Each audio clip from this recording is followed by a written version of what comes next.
नमस्कार दोस्तों, हाजिर हूँ अपने चौथे आईपीओ को लेके, जो कि इस हफ्ते आने वाला है, यानी 4 अगस्त को 4 आईपीओ।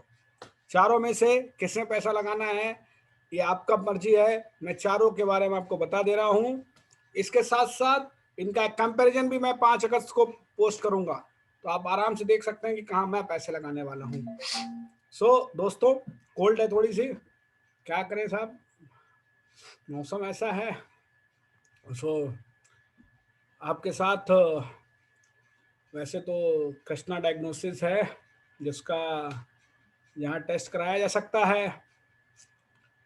अभी विंडलेस लैब भी है, जो अगला आईपीओ के बारे में बताने जा रहा हूँ, that is windless lab. So let us discuss windless lab IPO. This is I am sharing my screen with you.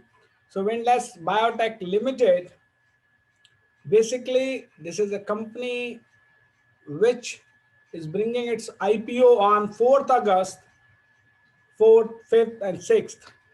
Face value of its IPO is per share 5 rupees.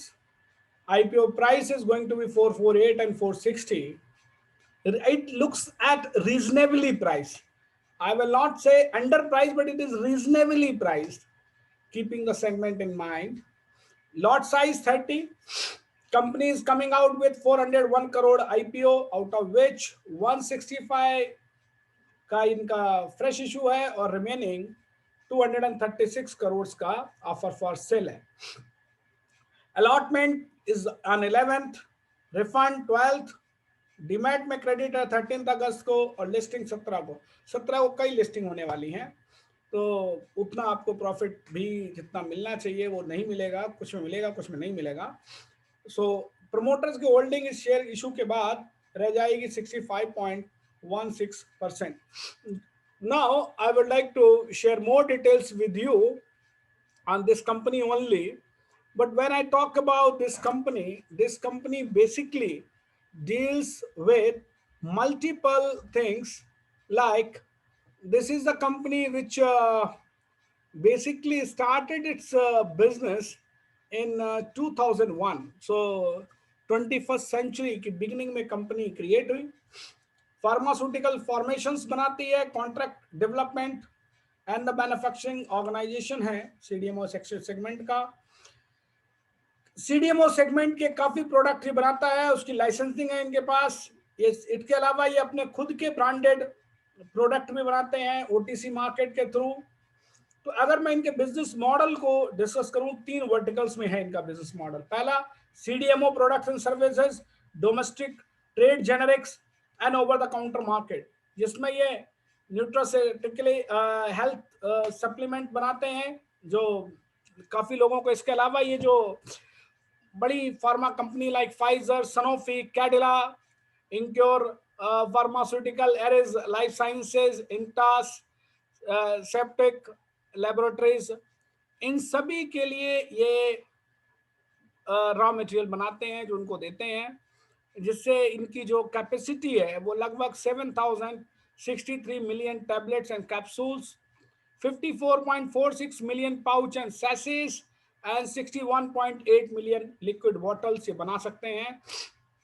ये इनकी देहरादून बेस्ड फैसिलिटी है। अब आप इनकी strength की बात करिए साहब। स्ट्रेंथ जो है, द लीडिंग मार्केट प्लेयर है इस फील्ड में, सीडीएमओ में, फार्मास्यूटिकल सेगमेंट में। Strong focus on chronic therapeutic capacity. इनकी जो state of art manufacturing facilities हैं देहरादून में। प्रोफेशनल है, एक्सपीरियंस प्रमोटर्स हैं और सीनियर मैनेजमेंट टीम है। फाइनेंशियल परफॉर्मेंस का जो ट्रैक रिकॉर्ड है बहुत अच्छा है पिछले कई सालों से। इसके प्रमोटर्स अशोक कुमार बिंडलास, हितेश बिंडलास, मनोज कुमार बिंडलास एंड इनकी फैमिली के एक ट्रस्ट है दैट इज मैनेजिंग इट। इनका जो प्रॉफिट आफ्टर टैक्स है which was 638 crore in 31st March 2019, which has come down to March and 20 and 21 to 160 and 150. तो ये मेरे लिए थोड़ी सी चिंता की बात है कि इस पीरियड में प्रॉफिट बढ़ना चाहिए, but that has gone down, और इसका एक एक्सप्लेनेशन भी डीआरएसपी में नहीं प्रोवाइड हुआ है। दूसरा, purchase equipment required for capacity expansion, इसके लिए पैसा लगाना चाहते हैं ये। दूसरा फाइनेंशियल इंक्रीमेंट वर्किंग कैपिटल अपनी कंपनी के लिए, और कुछ इन्होंने लोन लिए हुए कंपनी ने, दैट दे वांट टू पे इट ऑफ। ऑलमोस्ट चारों आईपीओ यही बात पे है कि उनको जो लोन लिया है दैट दे वांट टू पे it of.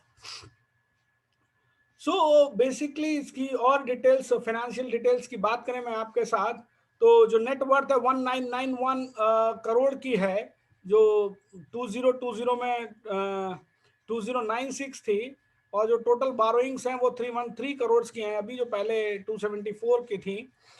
Revenue from operation इनका बढ़ा है, this is 4276 as compare to 2020 3288।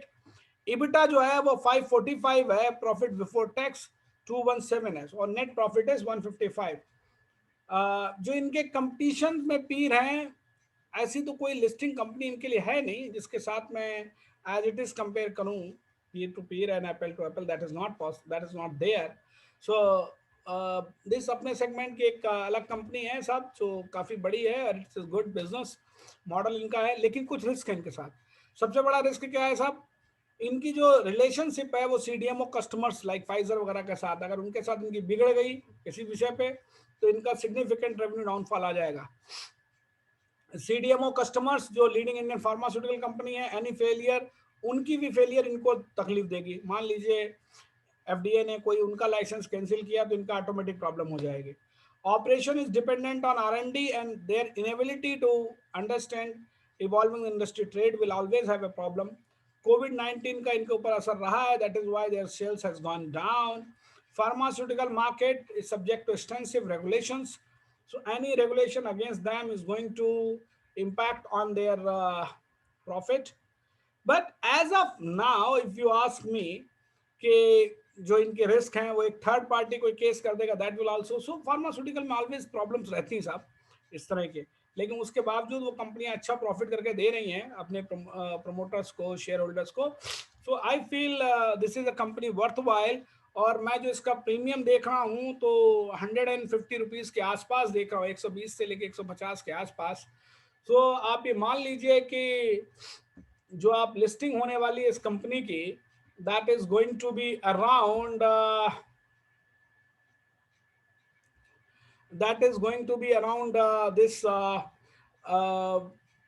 460 की है, तो आप मान लीजिए साहब 600 रुपए के आसपास इसकी आपका लिस्टिंग हो जाएगी साहब। तो 600 रुपए की लिस्टिंग इस कंपनी की होती है तो आपके लिए अच्छा खासा प्रॉफिट है। So be ready for 150 rupees profit.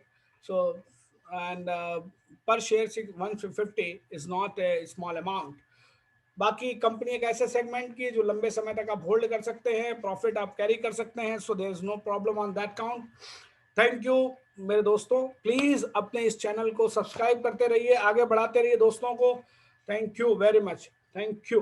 And अपना एनालाइज जरूर कर लीजिए भाई साहब, डीआरएच भी पढ़ लीजिए, draft red herring prospectus which is filed with SEBI and company की वेबसाइट पे भी होता है, तो वहां से डाउनलोड कर लीजिए, पढ़ लीजिए, इनकी बैलेंस शीट पढ़ लीजिए, और जो मैं बोला उसके साथ एनालाइज कर लीजिए, कंपेयर कर लीजिए, एंड तब डिसीजन लीजिए कहाँ पैसा लगाएंगे। मेरा अगला वीडियो कंपैरिजन का आएगा साहब, जो इन सारी चारों आईपीओस का कंपैरिजन होगा। ठीक है, थैंक यू वेरी मच दोस्तों, अपना प्यार इसी तरह बनाए रखिए, धन्यवाद।